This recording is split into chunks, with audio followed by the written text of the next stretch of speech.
रुपियाँ लिएर आउँछन्। 20,000 भए पनि तलब बढाउनलाई मैले अस्ति सिग्नेचर गराएँ, प्रधानमन्त्रीलाई क्याबिनेटबाट पास गराएँ।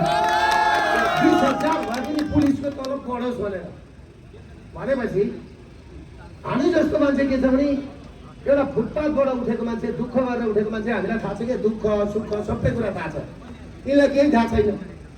त्यसले गर्दाखेरि तपाईँहरू के बुझ्नुहोस् भने अब आउने चुनाव भनेको यो देशको साक्ष्य भनेको भनेदेखि कि चुनाव भएन भने देश रहन्छ, चुनाव भयो भने यो देशको अन्तिम चुनाव हुन्छ।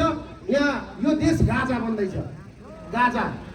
र म भारतका अस्ति एकजना साथीले मलाई फोन गर्नुभएको थियो, मैले उनलाई भन्ने हिन्दीमै, तुम पहले राजा महाराजा का गुलाम हुआ, बाद में ब्रिटिश के गुलाम हुए थे, अब अमेरिका के गुलाम होने वाला है। गुलाम तो आखिर गुलामी है, गुलामी होता है भन्दै थियो मैले एकजनालाई। भनेपछि भारतका साथीहरू के बुझ्नुहुन्छ नि, यहाँ डिप स्टेट आइसक्दा तपाईँहरू गुलाम हुन तयार हुनु। हिजो ब्रिटिस पहिला राजा महाराजाले